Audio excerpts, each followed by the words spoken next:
ಬೇತ್ಮಂಗಲದಲ್ಲಿ ಯಾವ್ದು ದೇವಸ್ಥಾನ ಓಪನ್ ಆಗತ್ತಾ ಇಲ್ಲೋ ಗೊತ್ತಿಲ್ಲ. ಬೆಳಿಗ್ಗೆ 5 ಗಂಟೆಗೆ ಮಸೀದಿನಲ್ಲಿ ಅಲ್ಲ ಕೂಡ ಕೂಗಲ್ಲ. ಈ ಬಾರಲ್ಲಿ ಮಾತ್ರ ಎಣ್ಣೆ ಕೊಡ್ತಾರೆ.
ಇವರು ದೊಡ್ಡ ರಾಜಕೀಯ ಪ್ರತಿನಿಧಿ ಅನ್ಕೊಂಡು ಸಮಾಜದಲ್ಲಿ ನಾನು ದೊಡ್ಡ ಸಮಾಜ ಸೇವಕ, ರಾಜಕೀಯ ಪ್ರತಿನಿಧಿ, ರಾಜಕೀಯ ಮುಖಂಡ ಅಂತ ಹೇಳ್ಕೊಂಡು ಶಾಸಕರ ಜೊತೆ ಸುತ್ತಾಡ್ಕೊಂಡು ಈ ಬಾರ್ನ ಓನರ್ರು ಇಲ್ಲಿ ಈ ತರ ಇಲ್ಲಿಗೆಲ್ಲ ವ್ಯಾಪಾರ ಮಾಡ್ಕೊಂಡು ಇವರೆಲ್ಲ ಜನಸೇವಕರು ಮತ್ತೆ ಜನಪ್ರತಿನಿಧಿಗಳು, ಜನರ ಜೀವನ ಜೊತೆ ಆಟ ಆಡ್ಕೊಳ್ಳೋಂಥ ಇಂಥವರು ಸುಮಾರು ಸರಿ ನಾವು ಅವ್ರಿಗೆ ಹೇಳಿದ್ದೀವಿ, ಮೌಖಿಕವಾಗಿ ಅವ್ರಿಗೆ ರಿಕ್ವೆಸ್ಟ್ ಮಾಡ್ಕೊ ಬಂದಿದ್ದೀವಿ, ಈ ಥರ ಎಲ್ಲ ಮಾಡಬೇಡಿ ಅಂತ.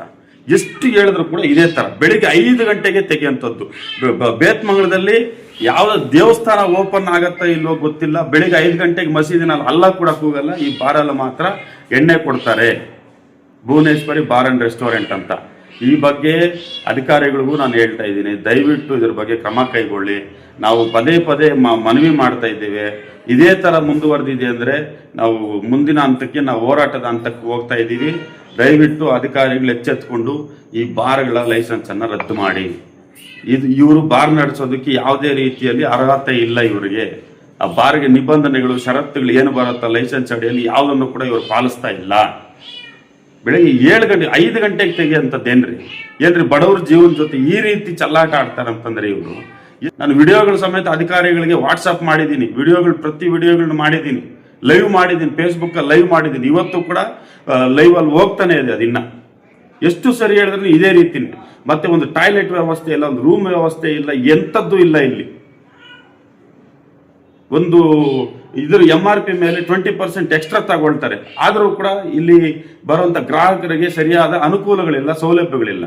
ಏನು ಅಬಕಾರಿ ಇಲಾಖೆಯ CL7, CL9, CL2 ಅಂತ ಆ ಒಂದು ಲೈಸೆನ್ಸಲ್ಲಿ ಅಡಿಯಲ್ಲಿ ಏನೆಲ್ಲ ಗ್ರಾಹಕರಿಗೆ ಸೌಲಭ್ಯ ಸಿಗಬೇಕಾಗತ್ತೋ ಅವ್ಯಾವು ಕೂಡ ಇಲ್ಲಿ ಸಿಗ್ತಾ ಇಲ್ಲ. ಅದ್ರ ಜೊತೆಗೆ ಇದು ಬೆಳಿಗ್ಗೆ 5 ಗಂಟೆಗೆ ತೆಗೆಯುವಂಥದ್ದು ಅಕ್ರಮ ವ್ಯಾಪಾರ ಮಾಡೋಂಥದ್ದು. ಏನು ಬಡವರು ಬದುಕಬೇಕಾ, ಸಾಯ್ಬೇಕಾ? ಅವ್ರ ಜೀವನ ಸಂಸಾರಗಳು ಹಾಳಾಗಿ ಹೋಗ್ತಾ ಇದೆ ಅಂತ ಅವರಿಂದ. ಮತ್ತೆ ಇವರೆಲ್ಲ ಮತ್ತೆ ಜನನಾಯಕರು ಇವರು. ಇದು ಈಗ ಅದಕ್ಕೆ ಮುಂಚೆ ನೋಡಿದ್ರಿ ಸೂರ್ಯ ಬಾರ್ ಅಂಡ್ ರೆಸ್ಟೋರೆಂಟ್, ಅವರು ಅಷ್ಟೇನೆ ಬೆಳಿಗ್ಗೆ 5 ಗಂಟೆಗೆ ಅವರು ತೆಗಿತಾರೆ, ಇವರು ತೆಗಿತಾ ಇದ್ದಾರೆ. ಇನ್ನು ಅಶ್ವಿನಿ ಬಾರ್ ಅಂಡ್ ರೆಸ್ಟೋರೆಂಟ್ ಅವರು ತೆಗಿತಾ ಇದ್ದಾರೆ. ಇತ್ತೀಚೆಗೆ ಸ್ವಲ್ಪ ಅವ್ರು ಬುದ್ಧಿ ಕಲ್ತಿದ್ದಾರೆ.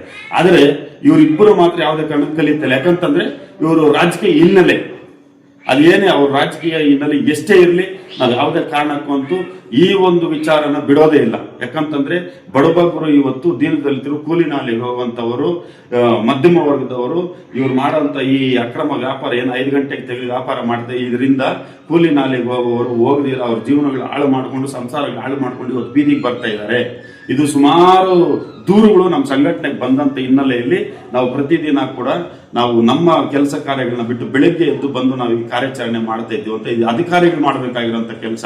ಆದ್ರೆ ಇವತ್ತು ಅಧಿಕಾರಿಗಳು ಆ ಕೆಲಸ ಮಾಡ್ತಾ ಇಲ್ಲ ಸರಿಯಾದ ರೀತಿಯಲ್ಲಿ. ಅಧಿಕಾರಿಗಳು ಅವ್ರ ಕೆಲಸನ ಸಮರ್ಪಕವಾಗಿ ನಿರ್ವಹಿಸ್ತಾ ಇಲ್ಲ. ಆದ್ರಿಂದ ಇಂಥ ಏನು ಇಲ್ಲಿಗಲ್ ವ್ಯಾಪಾರಗಳು ನಡೀತಾ ಇದೆ, ಅಕ್ರಮ ವ್ಯಾಪಾರಗಳು ನಡೀತಾ ಇದೆ. ದಯವಿಟ್ಟು ಅಧಿಕಾರಿಗಳು ನೀವು ತಗೊಳ್ಳೋಂಥ ಸಂಬಳಕ್ಕೆ ಒಂದಷ್ಟು ನಿಷ್ಪಕ್ಷಪಾತವಾಗಿ ದಯವಿಟ್ಟು ಕಾರ್ಯನಿರ್ವಹಿಸಿ ಅಧಿಕಾರಿಗಳಲ್ಲಿ. ನಾನು ಪ್ರಬುದ್ಧ ಪ್ರಜಾವೇದಿಕೆ ಸಂಘಟನೆ ವತಿಯಿಂದ ಬೆಳಿಗ್ಗೆ ನಾನು ದಯವಿಟ್ಟು ನಿಮ್ಗೆ 2 ಕೈ ಜೋಡಿಸಿ ನಮಸ್ಕಾರ ಮಾಡ್ಕೊಳ್ತಾ ಇದ್ದೀನಿ. ಬಡವರ ಜೀವನ ಜೊತೆ ಈ ಬಾರಗಳವರು ಚಲಾಟ ಆಡ್ತಾ ಇದ್ದಾರೆ.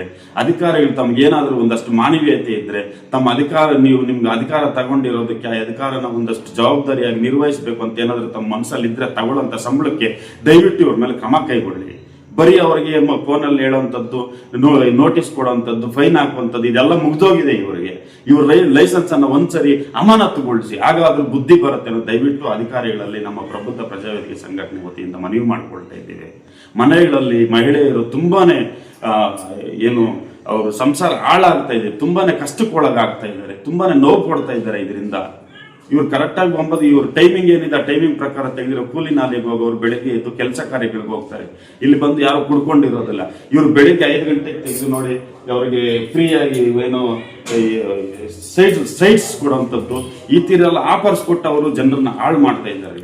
ದಯವಿಟ್ಟು ಕಡಿವಾಣ ಆಗಿ ಮೊನ್ನೆ ಪೊಲೀಸ್ KGF ಜಿಲ್ಲಾ ಪೊಲೀಸ್ ವರಿಷ್ಠಾಧಿಕಾರಿಗಳಲ್ಲೂ ಕೂಡ ನಾನು ಮನವಿ ಮಾಡ್ಕೊಳ್ತಾ ಇದ್ದೇನೆ.